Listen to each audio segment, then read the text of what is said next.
حتیٰ کہ جب کونے پر پہنچا وہاں جا کر پھر کھڑا ہو گیا جیسے کچھ سوچ رہا ہو، پھر آہستہ قدموں سے واپس آیا، اپنے گھر کی دہلیز پر آ کر بیٹھ گیا، تھکا ہوا تھا، سو گیا۔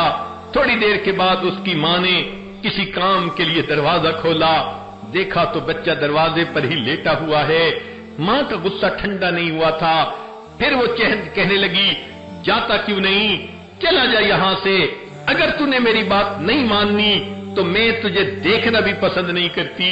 جب ماں نے اسے پھر ڈانٹا، بچے کی آنکھ کھلی، وہ کھڑا ہوا، آنکھوں میں سے پھر آنسو آ گئے، کہنے لگا امی جب آپ نے مجھے دھکا دے دیا تھا میں نے سوچ لیا تھا میں یہاں سے چلا جاتا ہوں، امی میں نے سوچا تھا میں کسی کا نوکر بن جاؤں گا، مجھے کھانا بھی مل جائے گا، مجھے رہنے کی جگہ بھی مل جائے گی۔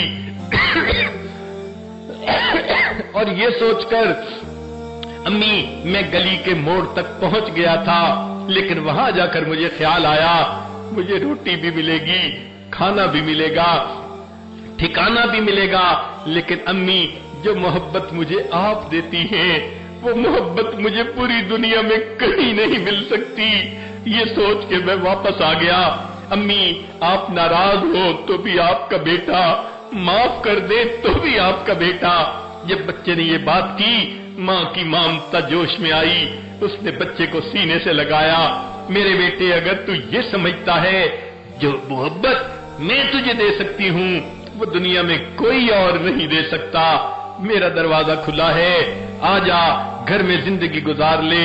ابن قیم رحمت اللہ علیہ یہ واقعہ لکھنے کے بعد فرماتے ہیں کہ جب اللہ رب العزت کا گنہگار بندہ اپنے گناہوں پر نادم اور شرمندہ ہو کر اللہ کے دروازے پہ حاضر ہوتا ہے اور آ کر کہتا ہے الہی عبدک العاصی کا، اللہ آپ کا گنہگار بندہ آپ کے دروازے پر حاضر ہے، مقرم بالذنوب وقد دعاک، اللہ اپنے گناہوں کا اقرار کرتا ہے اور آپ کی خدمت میں یہ گزارش کرتا ہے فَإِن تَغْفِرْ فَأَنْتَ لِذَاكَ أَهْلٌ، اللہ اگر آپ معاف کر دیں تو آپ کو تو یہ بات سجتی ہے، وَإِن تَطْرُدْ فَمَن يَرْحَمْ سِوَاكَ، اللہ اگر آپ مجھے دھکا دے دیں تو پھر میرے لیے کون ہے جو مجھ پر رحم کرنے والا ہو۔ عجیب بات ہے، دنیا کی روٹی کا سوال کرنے والا کسی دروازے سے خالی چلا جائے اس کو کوئی حسرت نہیں، کوئی افسوس نہیں، دوسرے دروازے پہ چلا جائے گا، نہ ملی تیسرے دروازے پہ چلا جائے گا، مگر معاملہ تو انسان کا ہے۔